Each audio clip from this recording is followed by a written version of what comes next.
Hey guys, how's it going? Today we're going to talk about ratio writing. What does that mean? It is essentially a covered call, which we went over in the last video, with a 2-to-1 contract to share ratio. What does that mean? That means that if I only owned 100 shares, but I sold 2 call contracts. And you might be noticing this sounds, he's telling me it's a covered call, but the graph looks different. If you remember from last time, the graph looked like this, right? What ends up happening is when you write more call contracts than you technically have the right to, they're called naked calls. You can look them up. I'm not going to show them for this example. I'll show them in another one.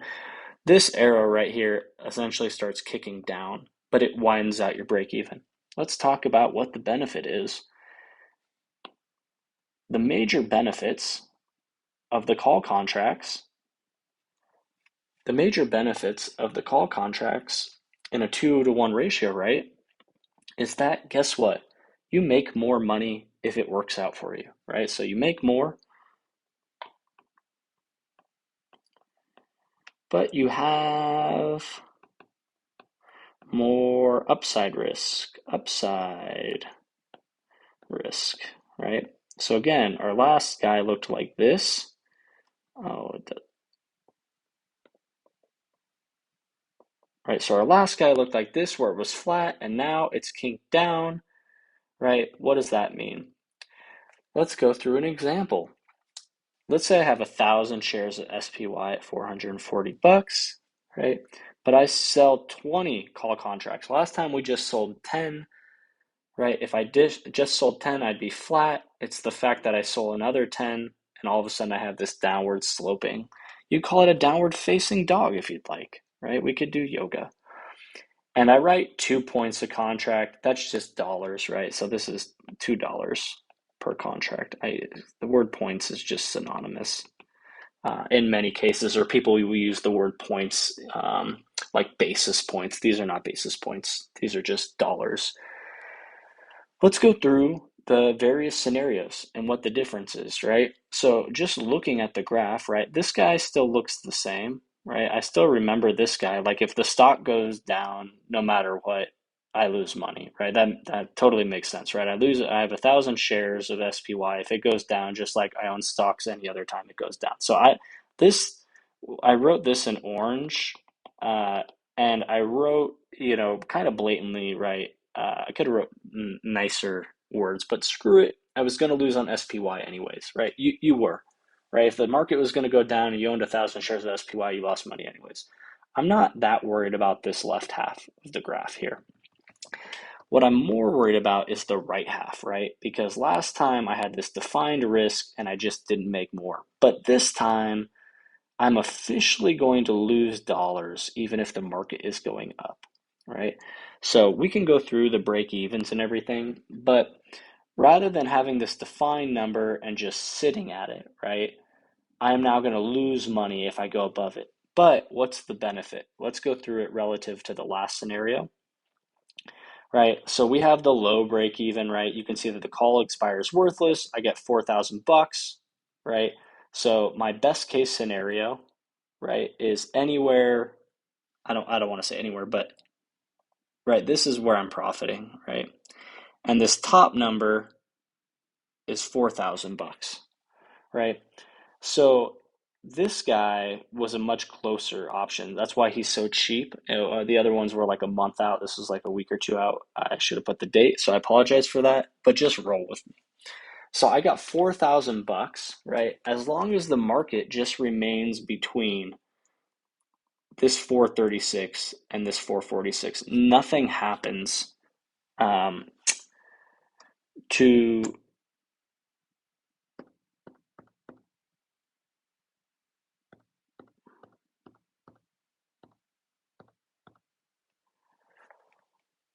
so let's go through. I have a 443 call contract, right? So that's my strike. That's this guy right here. This is the original price.